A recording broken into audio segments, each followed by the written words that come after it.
Hacia el año 500 a.C., los habitantes autóctonos de la península ibérica van a recibir la visita de dos corrientes culturales que cambiarán sus formas de vida. Por un lado, por los Pirineos entrarán pueblos centroeuropeos que contagiarán sus costumbres a la población del norte y oeste peninsular. Pero sobre todo, por el mar, desde el este, llegarán pueblos del Mediterráneo más oriental que serán decisivos en la incorporación de los pueblos peninsulares al desarrollo cultural que se estaba desarrollando en aquellas lejanas tierras. Estas innovaciones son el comienzo de la formación de una unidad cultural de lo que hoy conocemos como España. Hoy vamos a hablar sobre nuestro origen. Memorias de un tambor.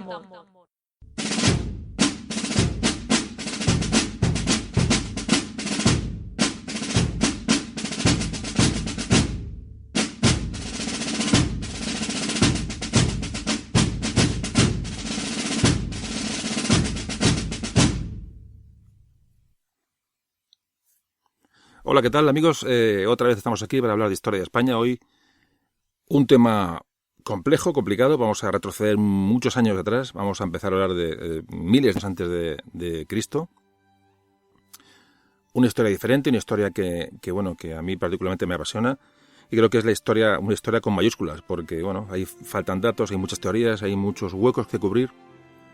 Y vamos a intentar hacer un programa lo más ameno posible.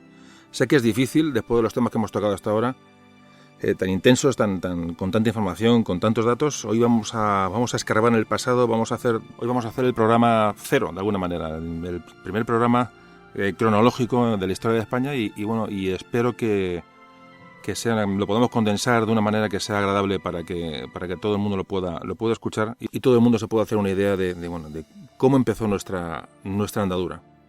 Como digo, es un tema difícil, extenso. Hay poca fiabilidad en cuanto a que se sigue investigando. La arqueología es una ciencia que sigue abierta a todos los temas prehistóricos, lo que vamos a tocar, y siempre estamos abiertos a nuevos descubrimientos que podrían cambiar en algún momento todo lo que vamos hoy aquí a contar. Pero vamos a meternos en materia y vamos a intentar descubrir de dónde venimos. Bueno, como todos sabéis, la historia empieza cuando aparece la escritura. Es decir, la historia implica documentos escritos que nos narran acontecimientos del pasado. Mientras no hay escritura, le llamamos prehistoria. Para inventarnos hay que decir que la primera forma de escritura se creó en Mesopotamia, hacia el año 3200 a.C. Eran los llamados caracteres cuneiformes, es decir, en formas de cuña. Se escribían con cañas, sobre tablas de arcilla frescas. Se hacían una serie de signos, que fue la primera forma de escritura de la humanidad hasta hoy conocida. El lenguaje es clave, en la historia de la humanidad. Este lenguaje escrito que hizo posible que aquellos asentamientos primitivos de Mesopotamia llegara a convertir a estos pueblos en civilizaciones. Y con el lenguaje comenzó la expansión. Muy importante el concepto de lenguaje en la historia de la humanidad. Hay que decir que, salvo raras excepciones, durante toda la prehistoria, el continente europeo, bebió de fuentes culturales que venían tanto de África como de Oriente Próximo.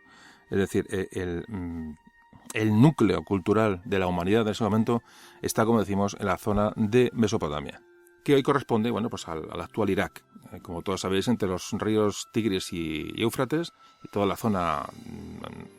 En esa zona se van a producir los hechos culturales que van, como digo, a llegarnos miles de años después, pero nos acabarán llegando. Y como siempre ambientamos los antecedentes históricos de estos temas, hoy hay que irse muy, muy para atrás. ¿Dónde vamos a empezar? Vamos a empezar en la Revolución Neolítica. Vamos a irnos hasta el Neolítico. Estamos hablando que vamos a arrancar hoy el programa desde el año 8000 a.C. La cosa tiene su miga. Hoy vamos muy atrás, un programa diferente, un programa que quiero que empiece una serie de programas que va a tratar nuestra historia más antigua, que creo que es muy desconocida, muy interesante y clave para entender muchas cosas que sucedieron después. Como digo, vámonos al 8000 a.C. ¿Qué pasaba en aquella zona de Mesopotamia donde antes contábamos donde nace la historia, donde nace la cultura que hoy conocemos? Aquella zona mesopotámica se llamaba el creciente fértil, como antes decían, que estaba entre los dos ríos Tigris y Éufrates. A esa zona había que sumar zonas también de influencia, como puede ser la actual Turquía, Irán, Siria, Jordania, Israel, Palestina. Esas zonas también correspondían a esta zona de influencia.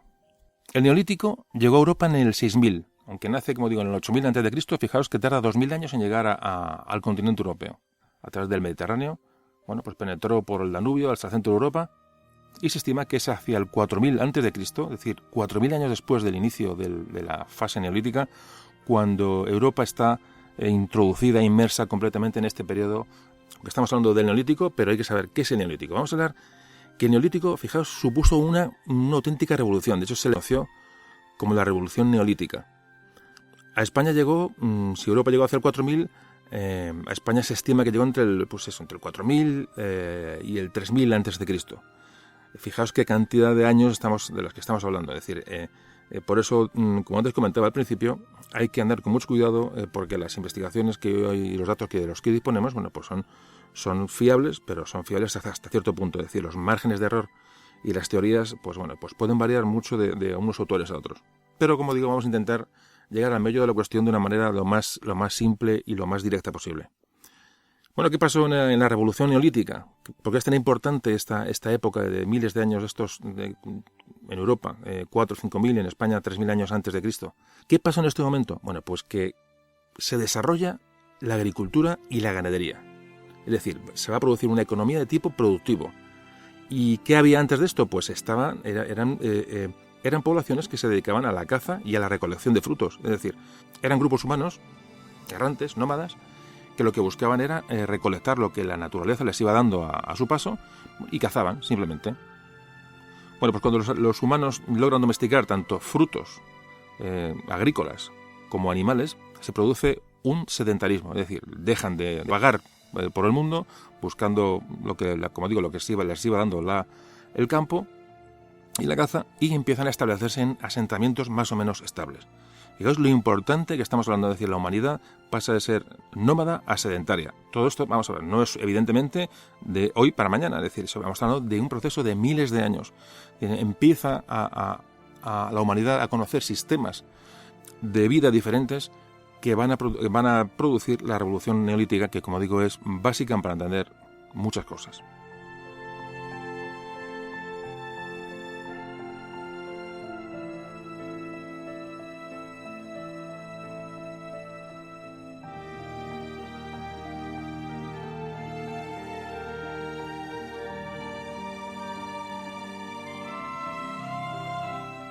Cuando esto ocurre, ¿qué ocurre? Bueno, cuando la población se hace sedentaria, pues ¿qué va a ocurrir automáticamente? Pues va a haber un desarrollo de la arquitectura, es decir, van a construirse casas para que sean habitadas durante mucho más tiempo. Es decir, la arquitectura evoluciona.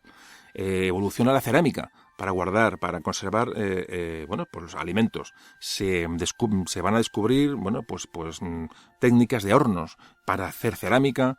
Se van a hacer ya técnicas manuales con esta cerámica. Fijaos lo importante que es la cerámica. Va a haber un crecimiento de la población en torno a estos primeros poblados, más seguridad de los habitantes en vez de estar, como digo, vagando por las tierras. División del trabajo, es decir, va a haber ganaderos, va a haber agricultores, va a haber ceramistas, va a haber cazadores, va a haber de todo. Es decir, esta población que empieza a sentarse va a empezar a dividir su trabajo, muy importante.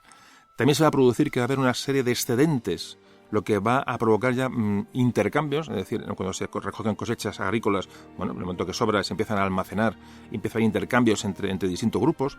Es un paso definitivo de la humanidad y, como digo, se produce muy poquito a poco. ¿Qué más cosas se producen en esta gran revolución neolítica? Bueno, pues aparece ya la propiedad privada en cuanto que hay objetos que ya tienen su valor. Hablamos de cerámica, hablamos de armas, hablamos de adornos, es decir, hablamos de una propiedad privada muy incipiante. Y aparece un tema importante, y es el culto funerario a los muertos.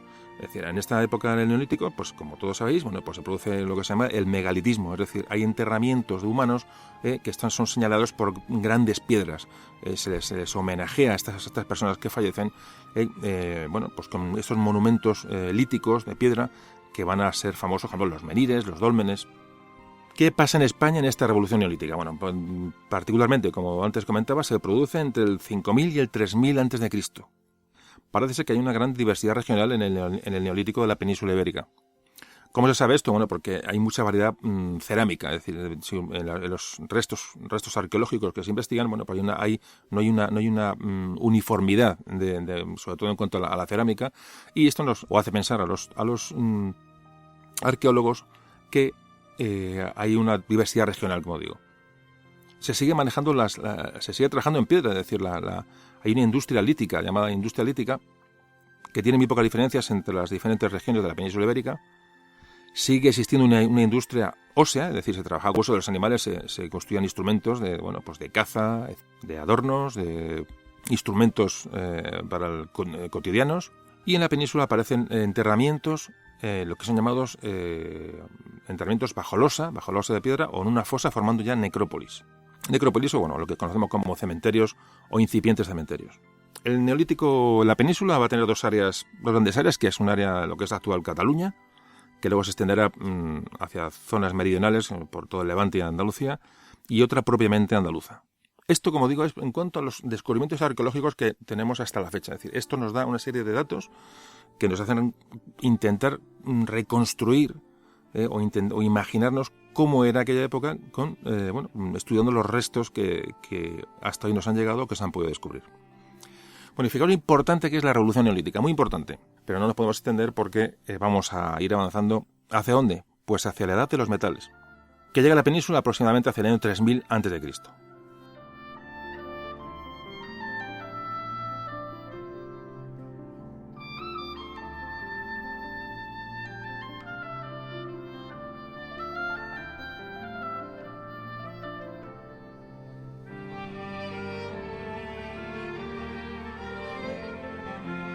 Bueno, pues en esta edad de los metales, ¿qué ocurre? Bueno, pues hay alguien, un ser humano el más espabilado del grupo que descubre que el mineral de cobre, que está prácticamente a flor de tierra en aquellos momentos, pues lo puede utilizar en principio en el estado natural en el que lo encontraba, porque aún no sabía cómo fundir este mineral de cobre.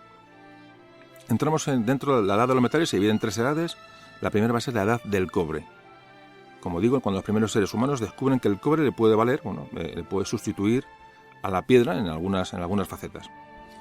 En estos primeros momentos, pues el cobre se moldeaba a golpes, como la piedra, es decir, se le golpeaba para darle la forma que cada uno quería, para los fines que cada uno quería. Entonces, aún esta primera fase, puesto que se trabaja con el cobre como si fuera piedra de alguna manera, aún se considera una fase, digamos, neolítica o de últimos del neolítico. Poco más tarde, pues se va a conseguir lo que se llama la metalurgia del cobre, es decir, el tratamiento por el ser humano, que va a suponer una innovación relativa. ¿Por qué? Porque ya para fundir el cobre ya se dan cuenta que lo pueden fundir, pero no es una revolución tecnológica fuerte, porque digamos, esa tecnología de hornos para fundir ya la tenían para hacer cerámicas. Es decir, lo que hacen es fundir el cobre, digamos, con la tecnología de hornos que tenían ya para hacer cerámica, para cocer barro. Hay que pensar que la fusión del cobre se produce a unos 1083 grados centígrados, que es una temperatura que ya alcanzaban los hornos del Neolítico, como digo, para fabricar aquella rudimentaria cerámica de la que estamos hablando. Fijaos, el cobre, aunque en Europa llega mucho más tarde, ya hablan que hay muestras de que el cobre ya era fundido en el sur de Anatolia, en el sur de lo que hoy es lo que es Turquía, hacia el año 6000 a.C. Como digo, haremos referencias constantes ese foco cultural que supone, como digo, el actual Irak, Turquía, Palestina, Siria, etcétera. Lo que es el entorno de mesopotámico del Tigris y el Éufrates es el foco cultural por excelencia. Y ahí todo se producirá antes que Europa, miles de años antes que Europa, como estamos viendo ahora mismo, que hablamos del año 6000, ya hay restos de cobre fundido en la zona. Realmente es apasionante. En torno a los 5.000 años antes de Cristo, ya digamos en ese entorno de ese Mediterráneo, estamos hablando del Mediterráneo oriental, ya se conoce de una manera generalizada la metalurgia del cobre.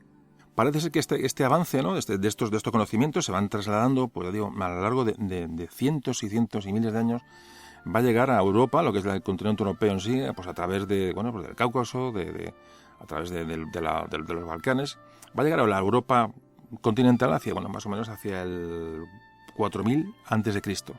Parece ser que ya existía una metalurgia del cobre propia, no adquirida, o sea, no aprendida de Oriente, en la zona de los Balcanes. Es un descubrimiento que parece que ha dado vuelta a muchas teorías anteriores y se ha considerado como la primera civilización europea en cuanto a la metalurgia y el conocimiento del manejo del cobre a esta pequeña civilización, por decirlo de una manera, que habitaba en la zona de los Balcanes.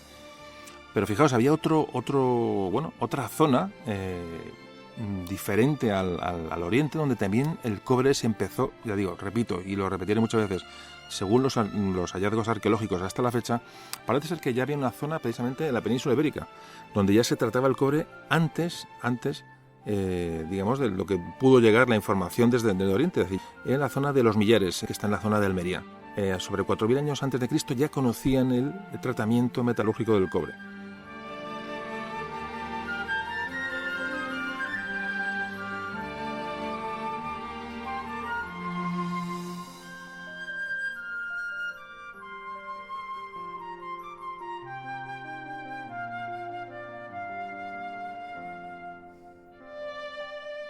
Muy interesante, muy importante la cultura de los Millares en la historia de España.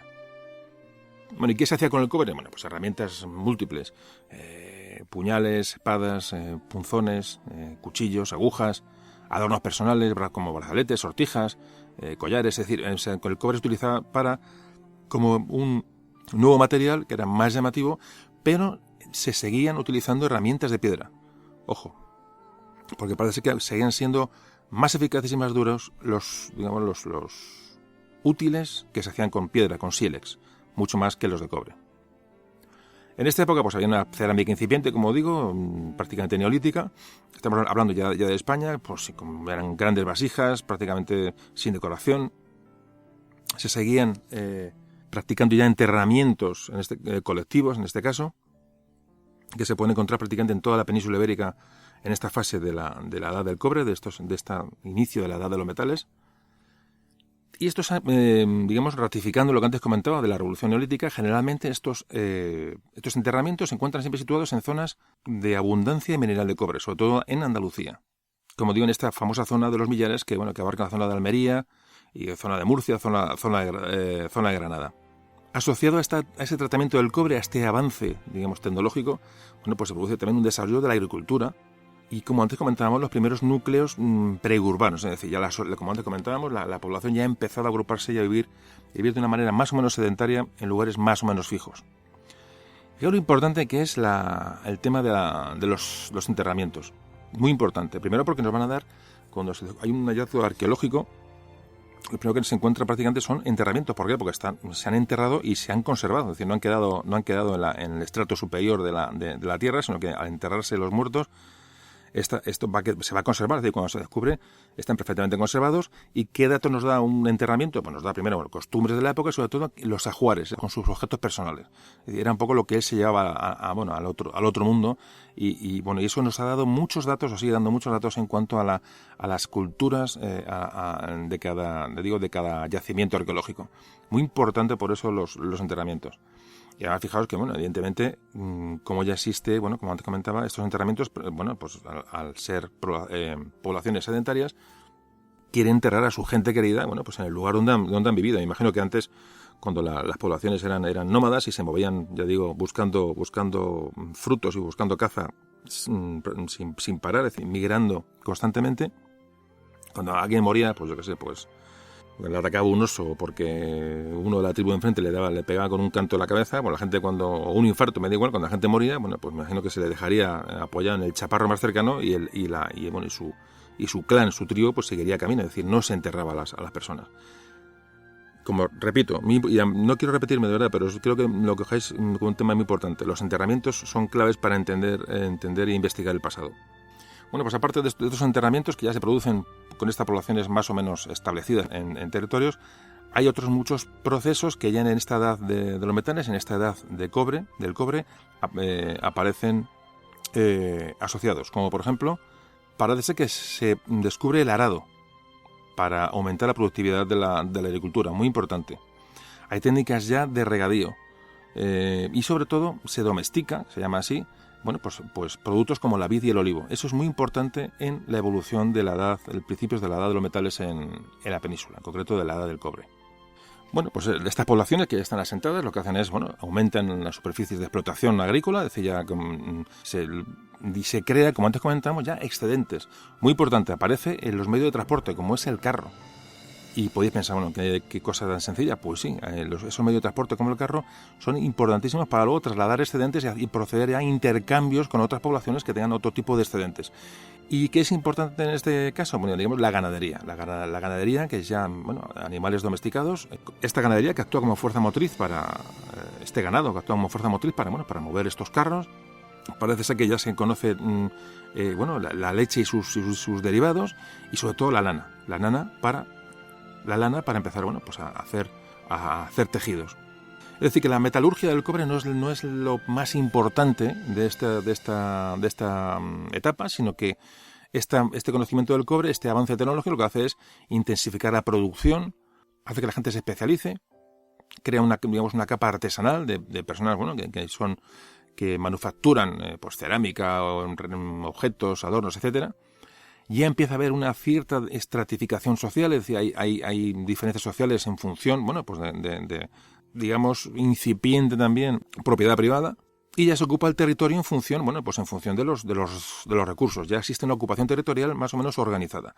Es lo que se llaman las primeras sociedades complejas, que se producen sobre todo ahora en el comienzo de la edad de los metales, como digo, en la edad del cobre, que posteriormente, bueno, pues se convertirá en los primeros estados. Bueno, pues seguimos avanzando en la edad de los metales. Que vale, el cobre se ha conocido, se ha asimilado, pero aparece la edad del bronce.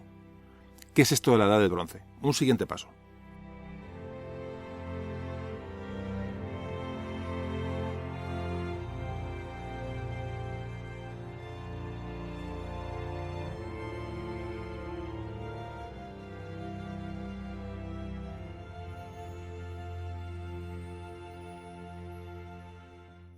Bueno, pues el bronce, como todos sabéis, es una aleación de cobre más estaño. Es decir, el mineral, el estaño, también estaba muy accesible, y alguien, el más listo de la tribu, también descubre que el estaño lo puede fundir y lo puede mezclar, puede hacer una aleación con el cobre. En hornos de carbón vegetal, bueno, pues ya se prueba la metalurgia de esta aleación de cobre más estaño, que va a dar lugar al bronce.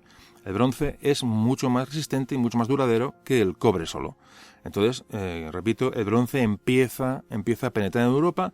También es en Oriente Próximo, en la zona que antes comentábamos, donde se descubre esta aleación de cobre más estaño, que es el bronce, y de ahí empieza a penetrar en Europa pues muy, muy lentamente a través de estas civilizaciones orientales. Es decir, se va contagiando el conocimiento del bronce otra vez hacia el continente europeo.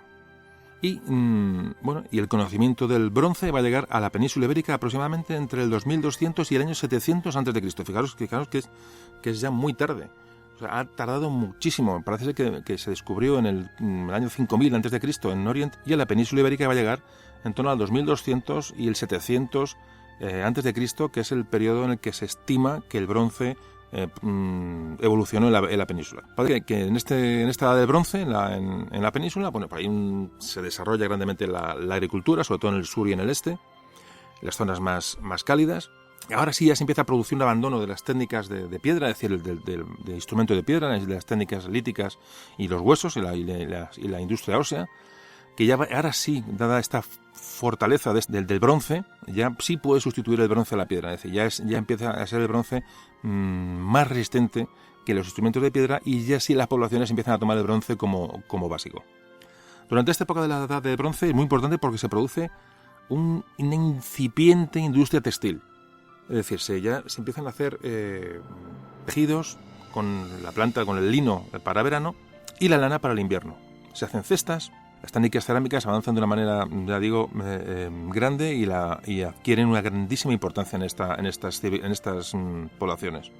Estos pequeños poblados ya empiezan a tener una cierta ordenación, no se puede hablar de urbanismo, pero bueno, ya empieza a tener un sentido, una lógica en la creación. Ya se sitúan en las zonas altas, zonas que son fácilmente defendibles, y ya empiezan a presentar murallas de piedra. Ya la sedentarización ya es prácticamente general, y ya empiezan a construir esas poblaciones con unas condiciones suficientes para que les puedan defender de agresiones exteriores. Aquí en la península ibérica, ¿qué podemos hablar?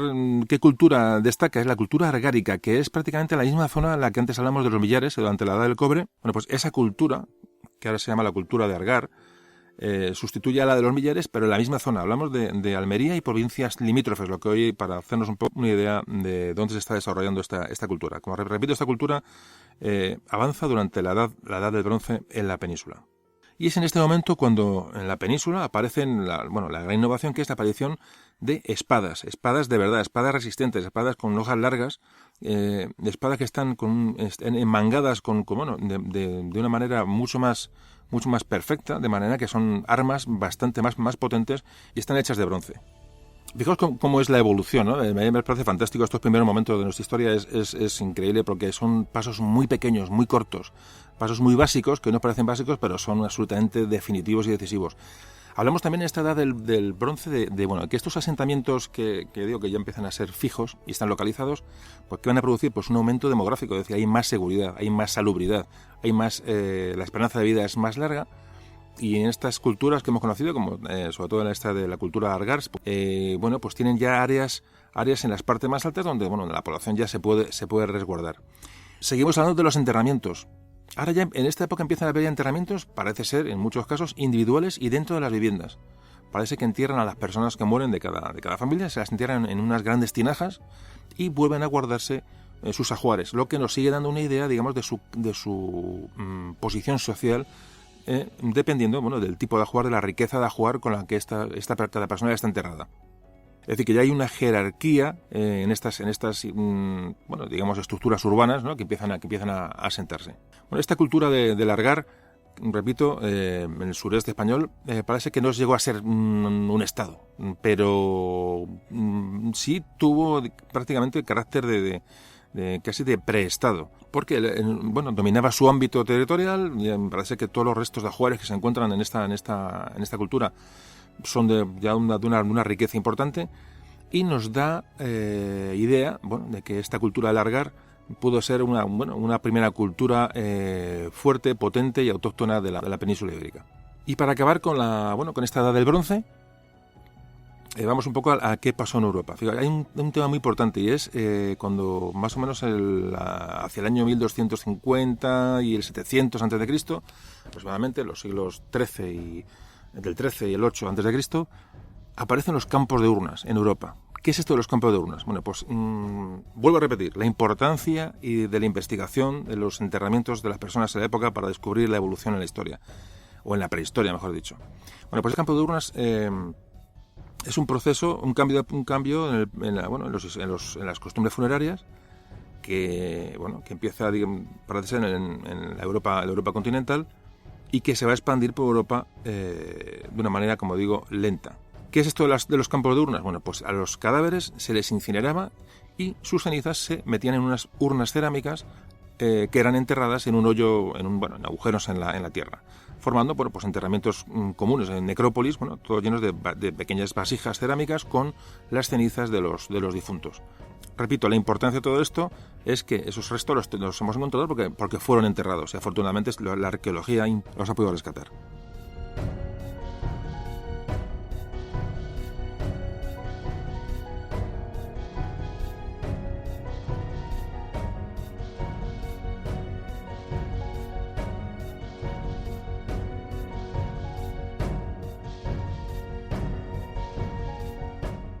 Parece ser que la península ibérica llegó solamente a la zona de Cataluña y parte de Aragón. Es decir, este contagio de esta costumbre no llegó a toda la península ibérica, y se quedó prácticamente tras pasar los Pirineos, según los restos arqueológicos que nos han llegado. En esta etapa final ya de la Edad de Bronce, pues aparecen, como digo, los recintos ya son amurellados con tapiales, algunos con madera, ya las casas empiezan a tener estructuras rectangulares, que están hechas con adobe, ya tienen tejados de paja, de madera, y aparecen en estos pequeños núcleos urbanos, estas pequeñas poblaciones, y aparecen que hay silos para guardar lo que es el excedente agrícola que se produce en la zona. Es decir, hay un aumento de la agricultura, de la importancia de la agricultura frente a la ganadería, aunque la ganadería evidentemente sigue siendo, también tiene un papel fundamental, sin duda. siguen encontrándose restos de ganado bovino, de porcino, equino, ovino. Es decir, la ganadería sigue siendo importante, pero hay un aumento importante de la actividad agrícola que nos la da la construcción de almacenes, de silos, de depósitos para los excedentes agrícolas en estas poblaciones. En cuanto a las armas, importantes evidentemente en esta cultura, bueno, pues ya desaparecen en el bronce, desaparecen ya las puntas de flecha de sigles, de piedra, y ya son siempre sustituidas por puntas de flecha de bronce. Aparecen ya las defensivas como corazas, cascos, escudos. Fijaos ya en la evolución que se produce con el descubrimiento del bronce, puesto que se descubre que es mucho más duro que la propia piedra. Y como comentamos, en la península ibérica, como antes dijimos, los campos de urnas penetran hasta Cataluña, Aragón. Hay otras zonas de esta de bronce, digamos, bastante diferenciadas. En el noroeste, lo que es la zona en Gallega y lo que es Portugal, pues hay unas condiciones muy similares a la evolución que se dan en la Bretaña francesa, en las Islas Británicas. En el sur, en esta edad de bronce, parece ser que esa cultura de Argar tiene un decaimiento importante, y parece ser que esta cultura que estaba en la zona sureste de España se traslada a la zona suroeste de España, es decir, en una zona que coincidirá, luego hablaremos del tema, con tartesos, con la cultura de tartesos.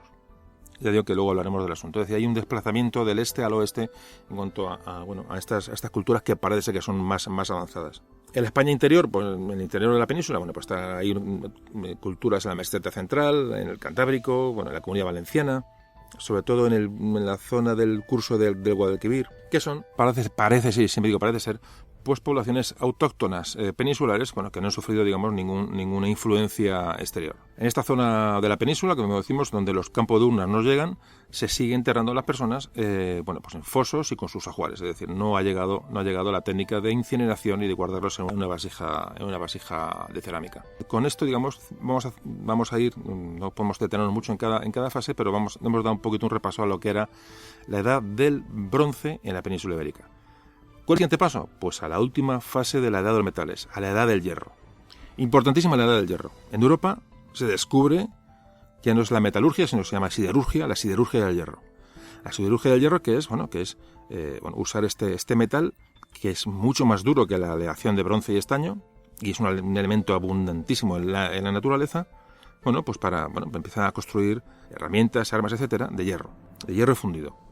Como siempre, ¿dónde tiene su origen los primeros rastros de hierro fundido en la humanidad? Bueno, parece ser que vienen de la misma zona, de la zona del sur de Turquía, de la zona que hemos hablado siempre, del sur de Anatolia, donde se han encontrado restos de hierro fundido desde el año 3000 a.C. Es decir, prácticamente cuando aquí estábamos con el bronce, ya estaban allí descubriendo la siderurgia del hierro. Realmente fascinante la evolución del conocimiento según las zonas.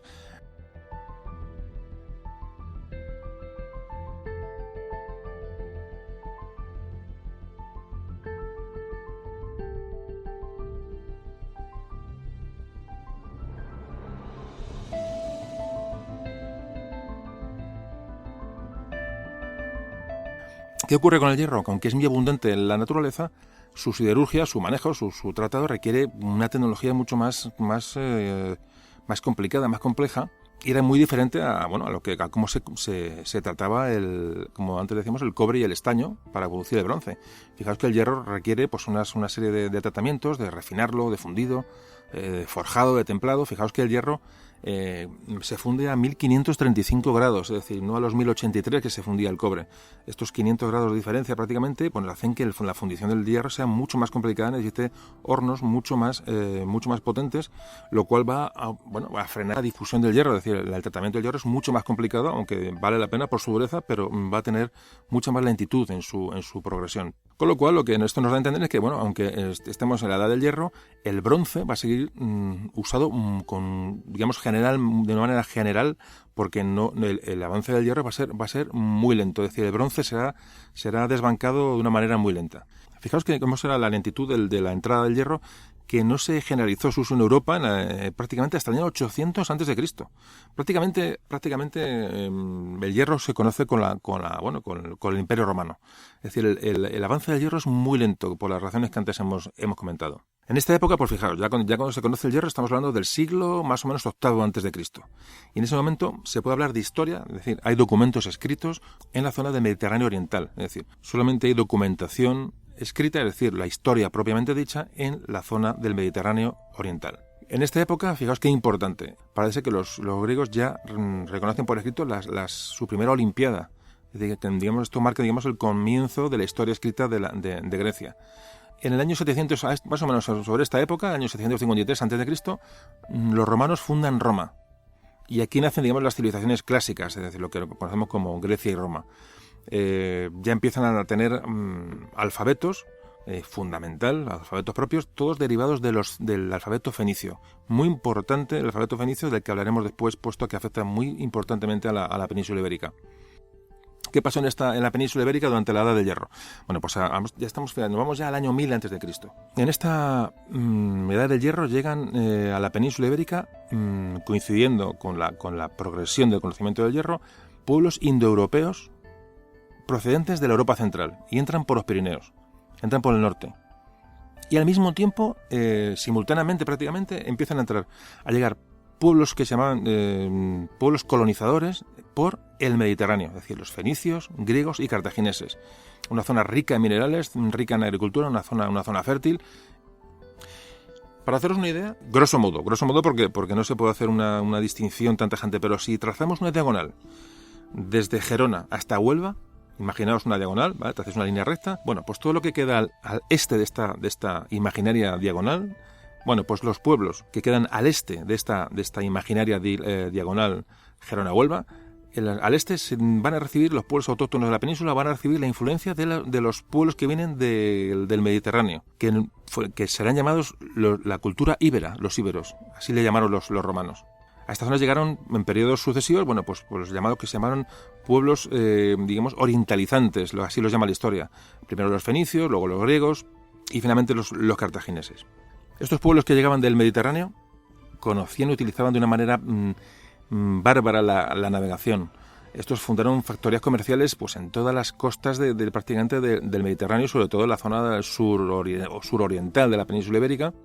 Estos fenicios, sobre todo, pues con ellos van a llegar nos van a trasladar unas técnicas de explotaciones mineras. Nos trajeron una optimización de los cultivos de la vid y el olivo, la salazón del pescado. Hubo intercambios comerciales con ellos de una manera absolutamente vital para el avance de estas poblaciones autóctonas, como digo, de la península ibérica. Y sobre todo, los fenicios conocían la escritura. Es decir, la escritura como medio de transmisión del conocimiento, y ya entramos en la historia, propiamente historia, porque quedan ya documentos escritos. La escritura nos la traen los fenicios.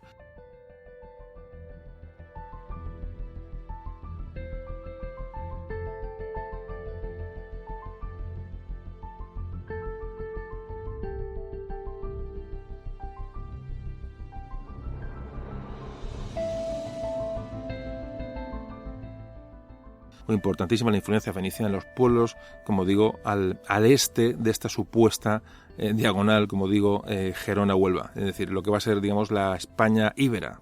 Bueno, pues este contacto de estos pueblos del este va a dar a conocer pues una cultura que ya estaba en la península ibérica ya establecida, que ya existía antes, que es la cultura de Tartesos. Tartesos, muy importante, seguro que todos habéis escuchado una vez hablar de Tartesos. Tartesos se creía que era una ciudad, una zona, es decir, ahora hablamos un poquito sobre el tema, pero estaba ubicada en la zona de lo que es la Andalucía occidental, es decir, es una zona que no está delimitada exactamente, pero es una zona muy amplia en la que habría una cultura que tenía unas características comunes, como digo, que se llamaba o se la conocía como Tartesos.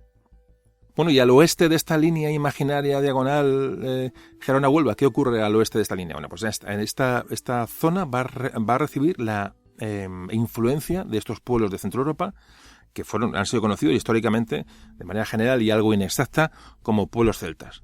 Es decir, toda la zona, lo que es Portugal, la meseta norte, lo que es prácticamente el centro de la península, parte del centro de la península, el norte peninsular, Galicia, etcétera, va a ser influenciada por estos pueblos que llegan de Europa, como digo, que han sido llamados o de influencia celta.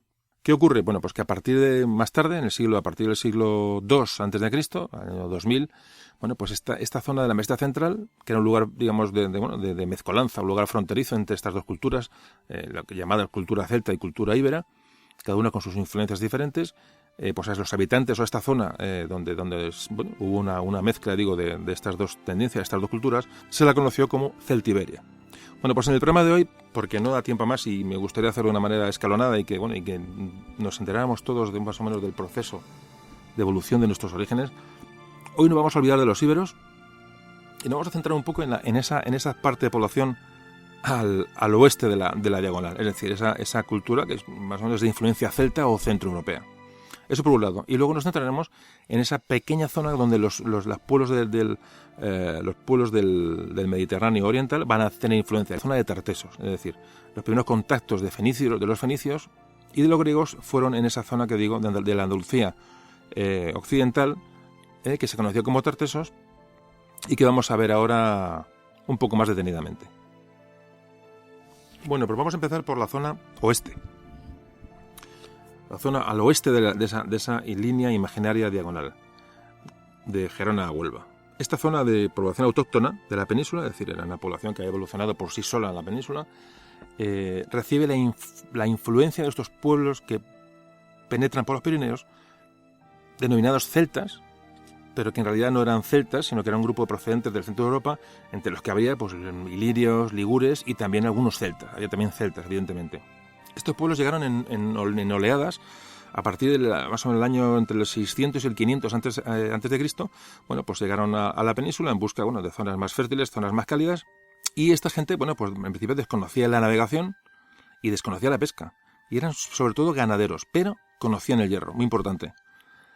Eran seminómadas, es decir, de hecho eran seminómadas puesto que llegaron a la península desde muy lejos, o sea, que no eran pueblos que se asentaron previamente. Y lo que sí introdujeron en la península fue la construcción de pueblos amurallados que se llamaban castros. Esta cultura, sobre todo, tuvo esta cultura que se llamó castrense, por esta manera de construir, tuvo un desarrollo muy importante en el noroeste de la península, sobre todo en Galicia hasta el sur de Portugal. Como antes decíamos, durante mucho tiempo se creyó que eran grupos celtas, grupos célticos, pero parece ser que ahora mismo se le concede mucha más importancia a la propia población autóctona de la peninsular que a la influencia que pudieron dar estos pueblos que llegaron desde Europa. Lo que está claro es que a partir de esta influencia de estos pueblos centroeuropeos se empezó a usar de manera masiva los metales. Hablamos del cobre, del estaño e incluso del oro. Como antes decíamos, su característica fundamental es ese tipo de pueblos fortificados que construían, que estaban siempre situados en lugares altos, tenían varios anillos de muralla, que eran anillos concéntricos, y en el interior tenían pues numerosas casas circulares sin una organización urbana delimitada. Son los que los llamamos castros y que van a dar lugar a esta cultura, se la conocerá como cultura castreña. Parece ser que aunque conocían el hierro, potenciaron la metalurgia de bronce. Bueno, en esta zona castreña, esta zona, vamos a llamarle celta, por decirlo así, para entendernos, la economía era eminentemente agrícola y ganadera, pero seguía teniendo peso, digamos, la recolección de frutos silvestres. Pescaban y consumían marisco. En esta misma zona al oeste de la diagonal que pasaba en la meseta, hemos hablado de la cultura castreña, sin ser propiamente castreña, ya más, digamos, más hacia el centro de la península, sobre todo la meseta, aparece la cultura de Cogotas, que es un yacimiento que hay en la provincia de Ávila. Se ha encontrado en la provincia de Ávila y que parece ser que influyó grandemente en otras zonas del centro de la península. Eran igual comunidades ganaderas y agrícolas ya establecidas en poblaciones fijas. Y se estima que hacia el año 700 a.C. se inicia en la meseta peninsular, la primera edad del hierro, es decir, propiamente dicha, que va a durar hasta el año 450 aproximadamente. Fijaos que vamos con mucho retraso, evidentemente, con respecto lógicamente respecto a poblaciones que venían desde Oriente.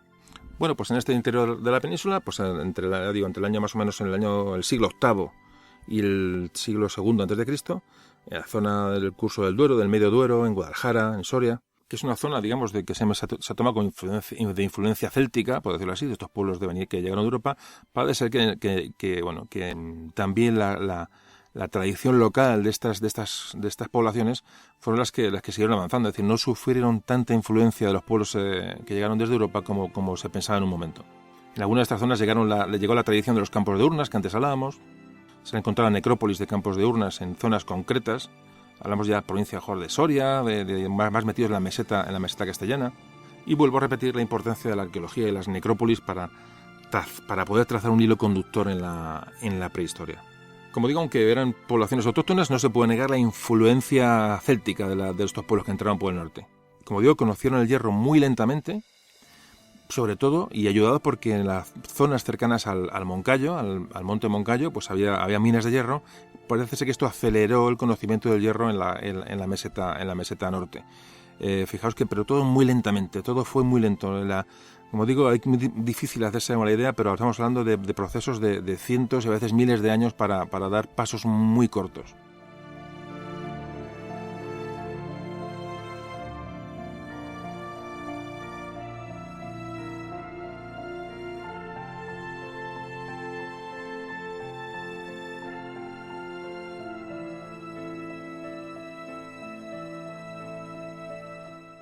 En esta zona también ya aparecen castros, fuertemente protegidos, también por unos sistemas defensivos ya muy avanzados para la época, eran ya murallas muy grandes, en varios recintos sucesivos, concéntricos, como antes hablábamos. Es decir, que esa estructura defensiva de los castros también empieza a ser exportada hacia el interior peninsular, hacia esta zona que vamos a conocer como celta, de alguna manera. Bueno, y este es un repaso que hemos dado muy por encima, digo que podemos hablar horas y horas y horas, digamos, de esa España celta, que como hemos hablado no era estrictamente celta, sino que era una población autóctona que recibió influencias indudablemente decisivas de esos pueblos que entraron por el norte, entre ellos celtas. Y que, pero como hemos hablado siempre de la España celta, pues vamos a quedarnos con esa España celta que hemos tocado muy por encima en esta edad de hierro. Y ahora vamos a pasar, dentro de la Edad de Hierro, digamos, a la influencia que se recibió. La primera influencia muy importante, esta sí que es importante, la influencia que se recibió en la península de las culturas orientales, mucho más avanzadas y mucho más decididas al comercio y mucho más ricas y mucho más influyentes. Estamos hablando de tartesos, de esa zona, en la zona occidental de Andalucía, como antes comentaba, que correspondería sur de Portugal, provincia de Elba, provincia de Sevilla. Digamos que llegarían hasta la actual Extremadura y a lo mejor parte del sur de la Mancha, es decir, una zona que es amplia, que se conoció como Tartesos y que fue la que recibió la primera influencia fenicia aproximadamente hacia el año 1200 a.C. Hay que decir que la cultura de Tartesos es previa a la cultura ibérica, de los íberos. Digamos que Tartesos se desarrolla en la primera fase de la Edad del Hierro y los íberos se desarrollarán en una segunda fase de la Edad del Hierro. Tartesos recibió una influencia, como digo, vital y muy importante de fenicios y griegos, y como si os dais cuenta pasan, digamos, la influencia fenicia, que era su idea era controlar el Mediterráneo. De hecho, los fenicios tenían controlado el Mediterráneo. Ahora hablaremos de los fenicios. Llegan hasta la península ibérica, digamos, traspasan el Mediterráneo, traspasan las columnas de Hércules, como se conocía entonces el estrecho de Gibraltar, y llegamos a la zona del Atlántico y van a establecer contacto con una población de la península ibérica más al oeste, es decir, como antes comentaba, con la zona de Tartesos. Y aquí muy importante, vuelvo a recalcar que nos vamos a olvidar de los íberos, es decir, porque van a requerir un programa aparte, y vamos a hablar de Tartesos, que de alguna manera también es una cultura, entre comillas, íbera, pero que es como digo, la primera parte de población de la península que recibe la visita de estos comerciantes y colonizadores fenicios. Bueno, pues estos pueblos colonizadores, en principio los fenicios fueron los primeros que aparecieron por aquí, llegaron a las costas de Andalucía. Se les conoce como pueblos colonizadores o pueblos orientalizantes. La historia los conoce así, es decir, van a orientalizar la península ibérica. Esto va a ocurrir durante la primera mitad del primer milenio antes de Cristo. Como comentamos, el Mediterráneo ya occidental pues sufrió una intensa colonización por parte de fenicios y griegos, más tarde cartagineses, y la causa principal de esta colonización fue el comercio. ¿Por qué? Porque esta gente iba buscando sobre todo los metales, cobre, estaño, oro, plata, etc. pero también tiene un interés por la pesca en la zona, por las salazones. Es decir, tiene un interés en la costa andaluza, que les parece una zona de asentamiento vital, rica, fértil, con minerales. Es decir, una zona básica y vital para establecer sus puestos comerciales. Vamos a hablar de los fenicios, de la colonización fenicia, que es una parte importantísima de nuestra historia, y una parte que me parece vital y me parece además bonita de conocer y de valorar. Bueno, pues ¿quiénes eran los fenicios? Bueno, pues el pueblo fenicio viene desde la actual, lo que es hoy Israel, sobre todo el Líbano. El país del Líbano y parte de Israel y una parte pequeña de Siria es lo que en aquella época era Fenicia. Era una franja de unos 40 kilómetros, solamente 40 kilómetros de ancho, fijaos, una franja muy estrechita. Esta zona llamada Fenicia estaba poblada desde el año 3000 a.C. por semitas. ¿Qué pasaba? Era un terreno muy montañoso. Aunque intentaron procesos de agricultura para subsistir allí, lo que pasó es que aquello fracasó y se dedicaron a la actividad marítima, es decir, tenían el mar al lado y la salida comercial, la salida vital de aquellas gentes se dirigió hacia el mar, hacia el Mediterráneo, ayudado con unos grandes bosques de cedro del Líbano que había allí para construir unas naves perfectas. Es decir, estas ciudades fenicias, que eran, pues como todos también conocéis, eran, por ejemplo, Sidón, Tiro, Acre, Biblos, es decir, todas estas ciudades se convirtieron en ciudades-estados que estaban prácticamente aisladas por tierra, porque eran una zona bastante complicada de acceder, pero estaban conectadas por mar. Ciudades-estado que, como digo, su única salida era el comercio hacia el Mediterráneo. Los fenicios, de luego, dejaron un pozo tremendo en todo el Mediterráneo, y luego fueron el germen de la cultura mediterránea, evidentemente, de lo que sería después lo que sería Grecia, lo que sería Roma, y nuestra propia península, de luego fueron fundamentales en el avance de la cultura en la península ibérica. Sobre todo, como digo, por el comercio y porque introdujeron el alfabeto. Y introdujeron que quedaran por escrito por sus transacciones y sus conocimientos. Verdaderamente vital. Importante los fenicios, pues llegaron, antes de llegar a la península ibérica, llegaron a la península itálica y se extendieron por todo el Mediterráneo. Pero, ¿qué nos afecta a nosotros? Bueno, pues aquí nos trajeron, por ejemplo, el conocimiento, la perfección de la viticultura, de la producción del vino, importantísimo. Trajeron varias variedades de uvas, variedades de vid, que plantaron en la península ibérica, sobre todo en Andalucía, y produjeron, un avance de la cultura, de la viticultura, ¿no?, en la península ibérica. Traían, como sociedad más avanzada, evidentemente, traían pues mucha cerámica, una cerámica que entonces hay que entender que era muy valorada. Aquí la realizaron, cambiaron cerámica por minerales, trajeron vidrio, trajeron tejidos teñidos de púrpura, de un colorante de color rojo, que evidentemente en la península, imaginaos que aquello era un auténtico avance, traer telas teñidas. Bueno, el caso es que los fenicios desarrollaron esa industria de artículos manufacturados de lujo que eran muy valorados y solicitados en la época en la península ibérica, sobre todo, como digo, en esta primera zona de contacto que era Tartessos.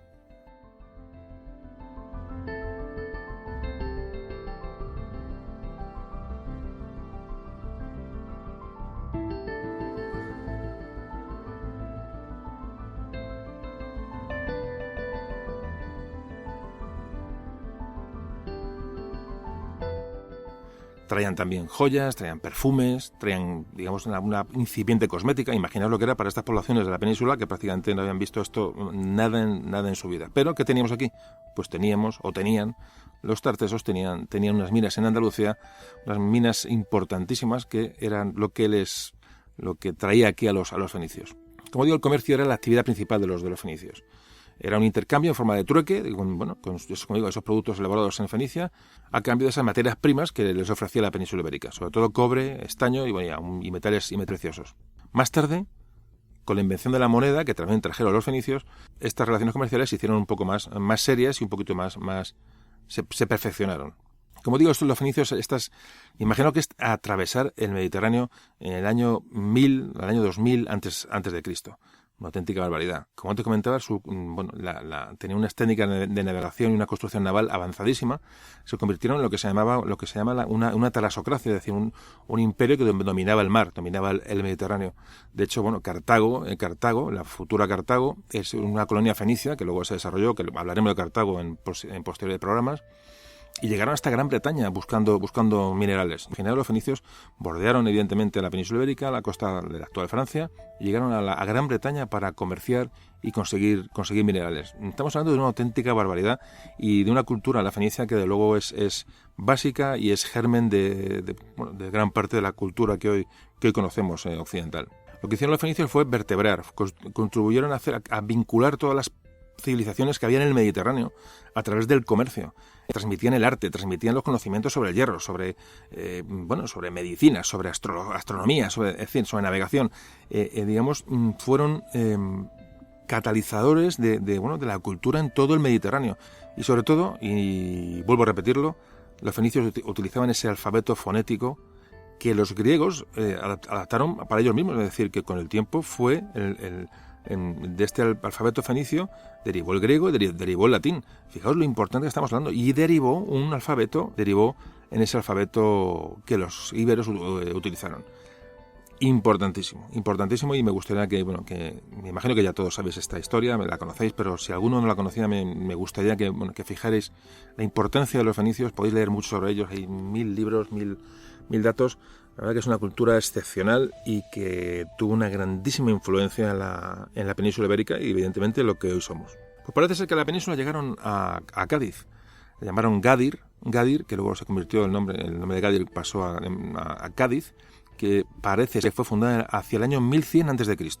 Eso en cuanto a lo que hay escrito, es decir, dicen que fue fundada en este año, pero los restos más antiguos que se han encontrado fenicios en Cádiz o en Gadir datan del año más o menos del 800 o un poco menos antes de Cristo. Los fenicios llegaron a la zona de Tartesos, hacia la primera mitad del siglo VII antes de Cristo, pues empezaron a fundar ya no solamente Cádiz, que sirvió como referencia, como base, fundaron muchas más ciudades, como era Malaca, que era Málaga, Sexi, que era Almuñécar, esta Granada, Abdera, que es Adra actualmente, siempre atraídos por esa riqueza de minerales que había sobre todo en la zona de Huelva, en las minas de Río Tinto, fue lo que realmente les atrajo. Por eso se estableció ese enorme comercio, ese intercambio cultural en la zona de Tartesos, en la zona, lo que hoy es Huelva, ¿no? Evidentemente vinieron como moscas a la miel a descubrir esta zona rica que había en la península ibérica. Los fenicios nos transmitieron pues esas costumbres de urbanismo, es decir, esas poblaciones indígenas de la península pues se empezaron a convertir en auténticas ciudades. Nos trajeron las técnicas de la alfarería, del torno de alfarero, importantísimo. Nos enseñaron técnicas para trabajar los metales, la orfebrería. Nos trajeron también su religión. Fijaos lo importante, el impacto cultural que trajeron los fenicios, que hasta la población autóctona cambió sus dioses, cambió sus costumbres religiosas. Fue una apertura cultural decisiva absolutamente para la península ibérica. ¿Cuándo empieza el declive fenicio? Bueno, pues cuando va aproximadamente el año 573, parece que la ciudad de Tiro cae en poder del emperador Nabucodonosor II y parece que marca el principio de la decadencia fenicia en el Mediterráneo. Hablaremos después de los fenicios en otros programas con el tema de Cartago, pero en principio nos quedamos con estos datos de la importancia de los fenicios en la evolución de la cultura peninsular. ¿Qué otro pueblo llegó simultáneamente, un poquito más tarde, pero prácticamente simultáneamente con los fenicios? Pues los griegos. La colonización griega, que fue, como digo, un poco posterior a la fenicia. Sobre todo eran foceos. Los foceos provenían de una ciudad que estaba en Asia Menor, es decir, los griegos tenían ciudades en lo que es la actual Turquía, en la costa turca. De ahí vienen los foceos, que llegaron también a tener un intensísimo comercio con Tartesos. Es decir, Tartesos era su lugar de atracción. Por eso hay tanta... Ahora hablaremos sobre Tartesos. Está envuelta de un halo, ¿no?, de magnificencia y un halo de misterio, ¿no? Esta civilización de Tartesos, que realmente entonces, prácticamente no han quedado vestigios. Como digo, los griegos se lanzan también al Mediterráneo y van a fundar Masalia, que es la actual Marsella, en Francia.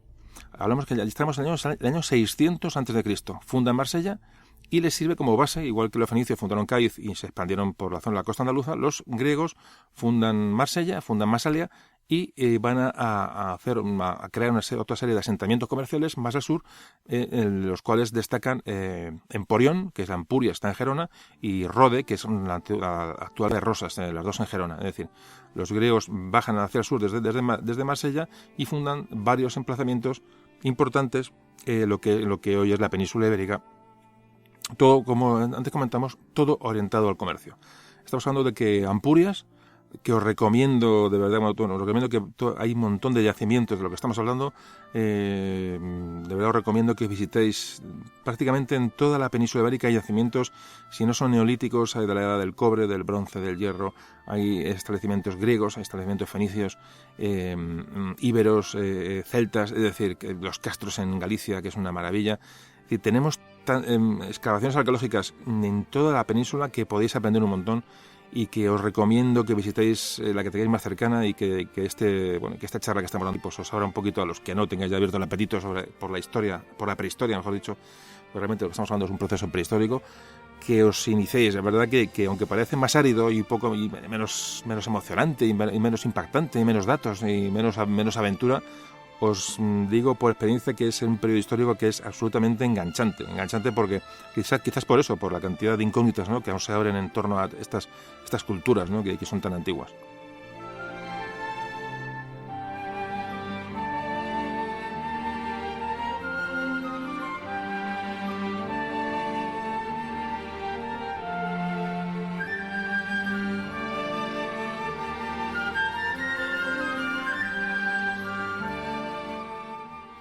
Bueno, os está hablando de los griegos. Los griegos que fundan estas ciudades en lo que es actual hoy en Cataluña, en la provincia de Gerona, y tienen un auge ya comercial también los griegos en la zona hacia el siglo V a.C., hacia el año 500.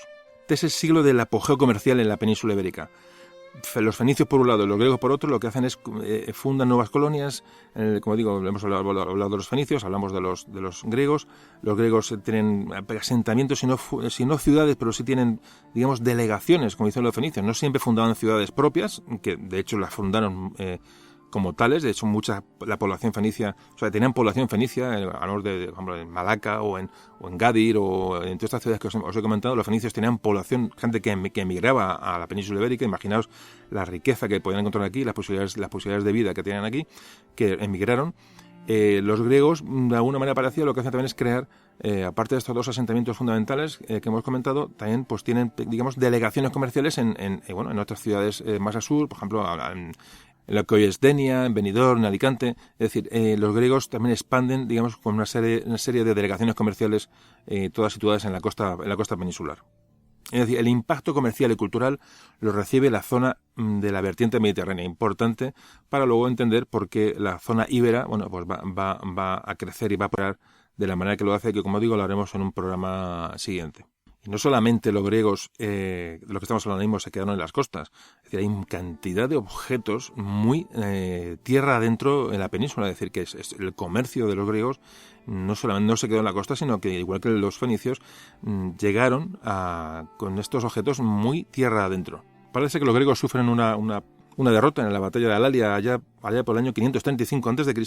y parece que esta derrota en esta batalla inicia una decadencia comercial y marca un poco el fin de la influencia griega en la península ibérica, pero que de luego fue absolutamente básica, no tanto como la fenicia, pero de luego las dos a la vez nos pusieron en marcha de una manera automática. Bueno, pues hemos hablado de griegos y fenicios, más o menos, como os digo, muy por encima. No es por nada, pero este podcast es probablemente de los más trabajados, sin duda, que de los que hasta ahora hemos hecho. ¿Por qué? Por la tremenda dificultad en condensar tantísima información. Estoy intentando daros, pues la información condensada de manera que sea una cosa más o menos estructurada, que sea comprensible y un poco abriros esta puerta, ¿no?, de la prehistoria en la península ibérica, de estas primeras civilizaciones, de esta influencia de los pueblos sobre todo del Mediterráneo, para intentar, abrir boca y crear esa inquietud. Pues vamos con Tartesos. Vuelvo a repetir, y no quiero ser pesado por si alguien se ha perdido. Comentábamos, línea diagonal de Gerona a Huelva. Al oeste de esa línea, influencia de los pueblos centroeuropeos, que influyen, digamos, que se ha llamado la península bajo la influencia celta. Hemos dicho que no eran celtas exactamente, pero le llamaremos celta. Y al este de esa franja, al este de esa línea, de esa diagonal, nos encontramos con la población autóctona de la península, que recibe la influencia tanto de fenicios como de griegos. Es decir, que será luego la población que se conocerá como Iberia, los íberos. Importante. Repito, dentro de esa franja al este, la primera zona de influencia de la población autóctona que recibe a los fenicios concretamente y que va a va a experimentar la influencia de estos pueblos del oriente, es Tartesos. Tartesos, que es se puede considerar como una zona, digamos, íbera de alguna manera, aunque, ya digo, que esta zona, digamos, su desarrollo es previo a la cultura íbera propiamente dicha. Tartesos, una ciudad mítica. Parece ser se habla que en los textos clásicos, por supuesto, aparece ya Tartesos, pero parece que en la Biblia se nombra una ciudad que se llamaba Tarsis, y muchos historiadores asocian esta Tarsis de la Biblia a esta ciudad, a esta región, a esta cultura. No se sabe exactamente qué existía en la península ibérica por aquella época. Los arqueólogos españoles desde muy antiguo han intentado encontrar restos de Tartesos por toda Andalucía, intentando encontrar alguna prueba, porque se cree que podía ser incluso una ciudad, aunque era una zona evidentemente de influencia, pero se busca una ciudad central que fuera el eje de esta región, ¿no? Pero no se ha encontrado nada. Solo se sabe que, según los escritos de Heródoto, había un rey de Tartesos, un tal Argantonio, es decir, la mítica Tartesos, que prácticamente es un mito, aunque evidentemente hay restos de una cultura propia en aquella zona, pero el intento de buscar esa ciudad de Tartesos realmente no ha llegado nunca a buen fin y no se ha conseguido encontrar, digamos, ese centro, ese núcleo cultural de la cultura tartésica. Se ha buscado Tartesos, pues imaginaros, durante muchísimos años en la zona de Cádiz, en Málaga, sobre todo en Huelva, en la zona del Coto de Doñana, lo que es el Coto de Doñana, a ver si alguien encontraba algunos restos, y evidentemente no se ha encontrado nada. Los historiadores, hablamos de principios del siglo XX, hace años, daban a Tartesos como una zona de origen griego, es decir, una zona con población de origen griego, para nada fenicia, pero buscando la ciudad de Tartesos se han encontrado muchos restos fenicios, se han encontrado muchos restos que han demostrado que había una cultura previa a la llegada de los fenicios, una cultura importante en Tartesos, y que va a dar lugar, digamos, Tartesos al mundo ibérico de alguna manera, ¿no? Pero Tartesos ya existía antes de la llegada de los fenicios. Pero yo digo, como os digo, en un principio se pensaba que era una zona de fundación, incluso de fundación de los griegos, cosa que no fue así. Poco a poco se fueron buscando la ciudad de Tartesos, se fueron descubriendo zonas de asentamientos fenicios que estaban muy vinculados al centro neurálgico fenicio en la zona, que es en Gadir o Cádiz, en la ciudad de Cádiz. Y también se detectó que hubo mucha emigración de gente, de población y de la cultura fenicia a las zonas, sobre todo de la ciudad de Tiro, a la zona andaluza, a la zona de Cádiz. Es decir, se llegó a probar que había una relación continuada comercial entre las gentes del oriente, de la gente de los fenicios, con los indígenas de Tartesos. Muy importante esta prueba porque va a desbancar teorías anteriores. Como os comentaba, los arqueólogos conocen esta época como el nombre de orientalizante, es decir, y vuelvo a repetir, son conceptos que me gusta que queden ya fijos porque ya que estamos hablando del asunto, pues que os quede un poco lo que es también la teoría. El nombre de orientalizante es una época orientalizante en cuanto a que los pueblos de Oriente vienen, digamos, y van a influir de manera decisiva en los pueblos peninsulares. Realmente esta orientalización, aparte de la península, supuso también una orientalización también de todos los pueblos del Mediterráneo que experimentaron este avance de la cultura desde Oriente, sobre todo de los fenicios. Y parece ser que este Tartesos ya tenía una gran población, un gran potencial económico, es decir, las minas. Había una concentración humana grande en la zona de Tartesos, de esa Andalucía occidental, y que tenía una gran relación con las culturas peninsulares de alrededor. Es decir, era un centro importante peninsular, lo mismo que lo fue cuando comentábamos de la cultura de los Millares, de la cultura del Argar, de la zona de Almería y Granada. ¿Os acordáis que lo comentábamos en la edad del cobre, la edad del bronce? Pues ahora mismo en esta época, que estamos hablando, digamos, de la Edad del Hierro, existe una cultura importante que es Tartesos, la cual es la que atrae una cultura organizada, de una manera más o menos organizada, que es la que atrae a estos comerciantes fenicios.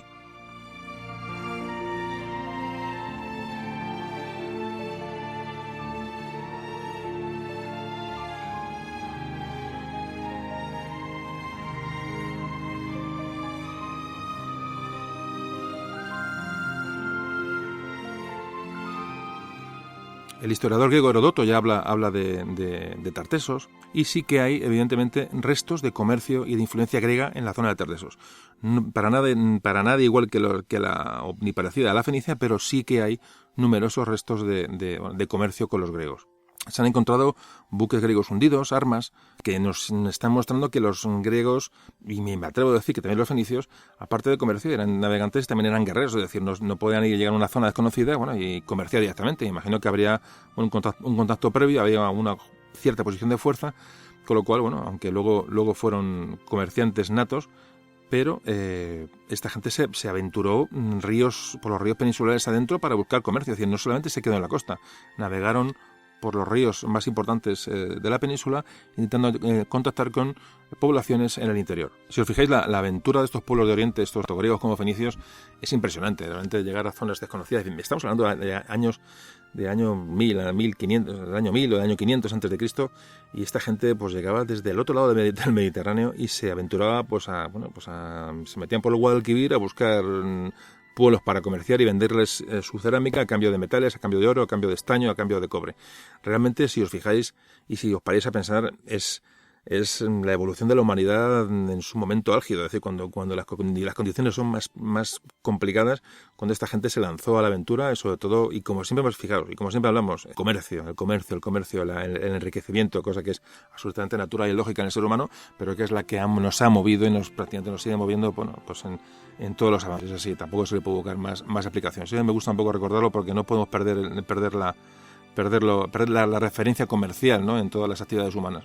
Bueno, pues Tartesos, prácticamente hoy no hay esperanza de encontrar esa ciudad. Realmente se ha levantado por todos lados. Se sabe que esa influencia tartésica se extendió por lo que son los valles del Guadiana y del Guadalquivir, y que la zona era tan rica y tan próspera y de tantos recursos que, como antes comentamos, los fenicios no solamente establecieron puestos comerciales, sino que trajeron personas a vivir aquí, es decir, fundaron auténticas colonias. Como te comentábamos, pues nos trajeron innovaciones tecnológicas de todo tipo, innovaciones arquitectónicas, religiosas, pero sobre todo, y vuelvo a repetir, por encima de todas las innovaciones que trajeron los fenicios, estos pueblos orientales, lo importante es la escritura, el alfabeto, que va a posibilitar la emisión de toda la información.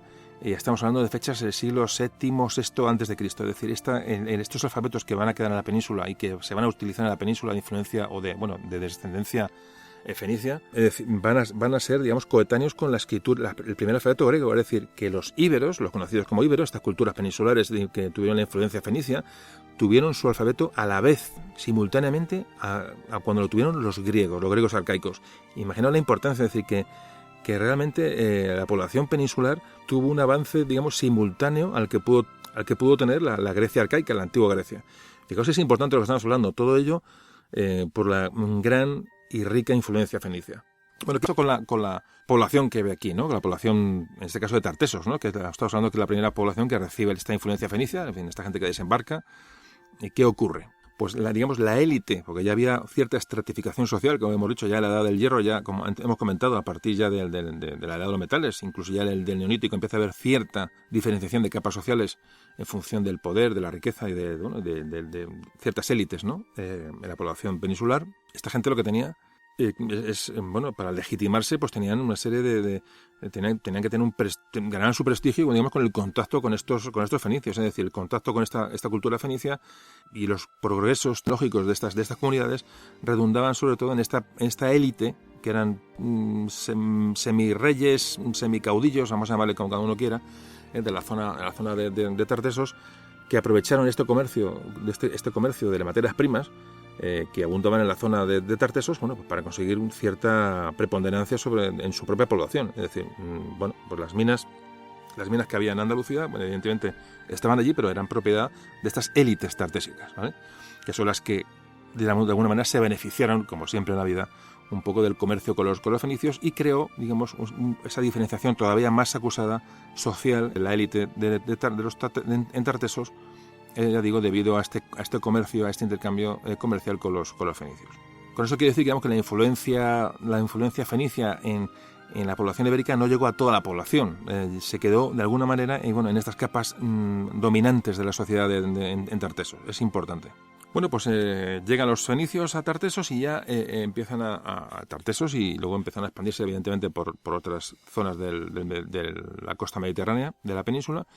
¿Y qué va a crear? Pues esto va a crear una serie de redes comerciales, incipientes redes comerciales, que va a provocar, digamos, la creación de vías de comunicación entre las regiones peninsulares. De hecho, se creó poco posteriormente, ya es un poco ya del tema de los íberos, que hablaremos, como digo, en otro podcast, pero se crea una vía de comunicación que se llamaba la Vía de Hércules, la vía de Heracles, que era una vía que luego los romanos utilizaron posteriormente, que, digamos, vertebraba la zona íbera, que arrancaba desde el sur de Francia y, siguiendo un curso paralelo a la costa mediterránea, llegaba hasta Cádiz, hasta Gadir, hasta el gran puerto fenicio. Es decir, los fenicios son también los causantes de la creación de esta vía comercial para expansión de sus productos, ya digo, que recorría prácticamente toda la península. Y luego esta vía principal pues tenía derivaciones, bueno, pues ya por cursos de los ríos, por valles que ya penetraban hacia el interior peninsular, siempre con la idea de comercial y de expandir su producción, sobre todo de manufactura, buscando sobre todo, como digo, metales. Fijaos que estas zonas de una cosa curiosa, estas zonas de expansión comerciales de fenicios, como te comentaba, eran ríos navegables. Fijaos, es curioso, me imagino que muchos lo sabréis, pero lo comento a modo de anécdota, que un río navegable que utilizaron mucho para comerciar y que se adentraron en su interior fue el Guadalquivir. Fijaos que el Guadalquivir fue navegable por embarcaciones comerciales hasta Córdoba, pero es que digamos que la línea de costa, digamos, en aquellos momentos era Sevilla. Es decir, todo lo que es hoy, que es el Coto de Doñana, toda la zona de Sevilla hasta el Atlántico, era un lago, era un estuario que los romanos llamaron el Lacus Ligustinus. Es decir, todo lo que es de Sevilla hacia el sur, hacia el Atlántico, era un estuario, era un lago. Es decir, no es como hoy lo conocemos, y era navegable hasta la propia Sevilla. Muy curioso. Y, como os comento, buscaban comerciar con Córdoba, que ya existía en la época, con la que los fenicios también buscaron comercio. Y muy importante, ¿qué pasó con esta expansión comercial que los fenicios nos trajeron a las poblaciones peninsulares? Pues qué pasó, que como antes comenzamos, digamos, se reordenó el territorio, es decir, todos los pasos montañosos, valles, zonas de entradas naturales de unas zonas a otras se convirtieron en las zonas estratégicas y se quedaron pequeños puestos de vigilancia, lo que creó ya pues la intención de un dominio territorial. Es decir, todos estos pequeños puestos en lugares altos, lugares estratégicos para controlar el territorio, fue lo que empezó a vertebrar de alguna manera el interior de la península, con un orden territorial más o menos establecido. Muy importante ese tema, como luego veremos en programas posteriores con los íberos.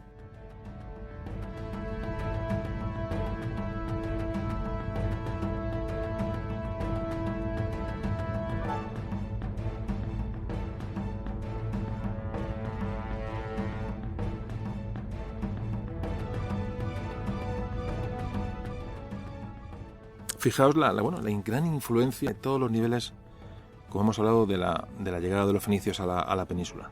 Hemos hablado de innovaciones, el vino, innovaciones arquitectónicas, innovaciones en la orfebrería, el horno de la alfarería, el conocimiento del hierro, conocimiento de multitud de las salazones. En fin, trajeron con ellos un avance cultural que nos hizo avanzar miles de años en muy poco tiempo. Realmente la influencia fenicia y griega en menor medida, pero sobre todo la fenicia básica en el desarrollo de las culturas, de los pueblos que habitaban autóctonos que llaman la península ibérica, muy importante. ¿Y qué pasó con Tartesos? Bueno, pues que parece ser que a mediados del primer milenio antes de Cristo, más o menos, Tartesos desaparece. ¿Por qué desaparece? Pues realmente no se sabe. Los vestigios arqueológicos no dan una prueba fehaciente de por qué desaparece Tartesos, por qué tiene ese declive. Se habla de que coincide con la crisis fenicia que se dio a lo largo del siglo VI antes de Cristo. Ahí comienza una crisis fenicia que, evidentemente, al entrar los fenicios en crisis, arrastraron a la población de Tartesos con ellos. Puede ser que se agotaran sus recursos minerales y los fenicios abandonaran la zona y aquello se empobreciera de manera que migraran hacia otras zonas y esa zona que entró en decadencia. Parece ser que hay quien habla, historiadores que hablan de que pudo sufrir una expansión de culturas que venían del norte, que de alguna manera neutralizaron esa cultura tartésica. Es decir, pero el caso es que Tartesos desapareció y, como decimos, no hay rastro de Tartesos. Es decir, se sabe que hay un tipo de cultura característico de la zona, que los fenicios influyeron en la zona, esa zona amplísima, como digo, andaluza, y parte de Extremadura, parte de La Mancha, pero realmente seguiría siendo un enigma. Tartesos seguiría siendo un enigma. Hay mucho por ahí, muchas teorías, mucho que leer. Yo os animo a que leáis y que os preocupéis si queréis por conocer más, que me parece apasionante. pero bueno, hoy lo hemos intentado tocar un poco por encima y tocamos a tartesos como la primera población, digamos, de la península que tuvo contacto con los pueblos de Oriente, que es, como habéis visto, es básico y muy importante. Bueno, y estamos llegando ya a las últimas partes del podcast que hemos dedicado hoy a la prehistoria y parte del comienzo de la historia de la península ibérica. Y bueno, a modo de resumen, hemos hablado de fijaos lo importante, la revolución neolítica, ese paso de los cazadores-recolectores, esa manera de vida de recolección y caza, que pasó a esa agricultura, a esa sedentarización, a ese establecimiento en poblados fijos, que es un paso para la humanidad importantísimo. Luego hemos hablado de la edad de los metales, el cobre, el bronce, el hierro, cómo las sociedades se hacen más complejas, cómo se especializa el trabajo en esas sociedades, cómo hemos hablado de los cultos funerarios muy importantes para entender un poco la evolución de estos hombres y los restos arqueológicos, cómo aparecen ya clases sociales debido a este avance en los conocimientos técnicos, cómo son la llegada de los pueblos desde Europa del norte, cómo llegan las culturas desde Oriente, los fenicios, cómo nos traen los avances de aquel centro de gravedad de la historia antigua, ¿no? Que era el Medio Oriente, hemos hablado antes de la zona de Mesopotamia, cómo poco a poco se va trasladando todos esos conocimientos muy poquito a poco hacia el otro extremo del Mediterráneo en el que estamos nosotros. Verdaderamente apasionante. Y como antes os decía, os animo a visitar todo tipo de yacimientos y sobre todo a respetarlos, muy importante. Muy importante respetar nuestro patrimonio, de verdad. Hay mucho por ahí, mucho desalmado que encuentra cosas y se las lleva a casa, porque evidentemente hay muchas cosas que están, que hay gente que sabe dónde hay un yacimiento y no lo documenta o no lo comunica a las autoridades y que nos quita conocimiento de la historia a todos. Por eso os animo a visitar yacimientos y sobre todo a respetarlos, a no tocar nada, si encontráis algo por ahí que pueda ser algo de interés, pues lo comuniquéis a la autoridad de la zona. De verdad es fundamental y que no expoliemos los restos arqueológicos de la península, que son ricos y que pueden ayudar mucho a entender todo este proceso histórico y prehistórico del que hemos hablado hoy, sobre el que hay tantas lagunas y tantas dudas.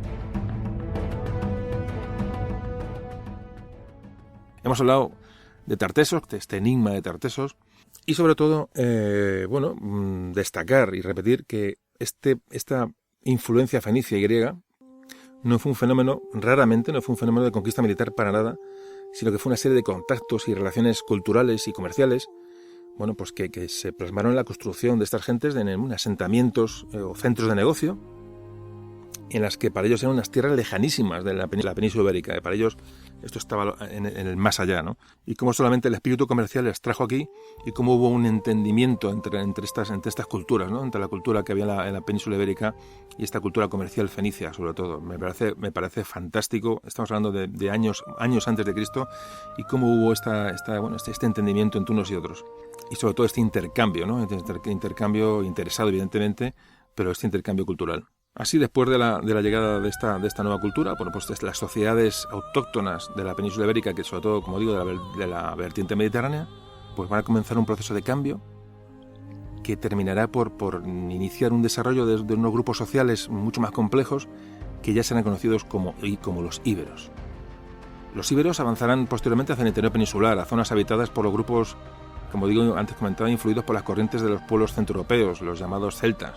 Convivirán juntos, sobre todo en las zonas de la meseta ibérica, y esa zona se le denominará Celtiberia. Pues nada, amigos, de este embrión del que hemos hablado hoy venimos nosotros realmente, pero nos quedan los íberos. Es un apasionante momento de nuestra historia que os prometo que trataremos en un programa siguiente y que completará este puzzle, digamos, de los orígenes, que es un tema, repito, apasionante, interesante, y que todos debemos de conocer, igual que los hechos mucho más recientes. Así que un saludo y hasta la próxima. Memorias de un tambor.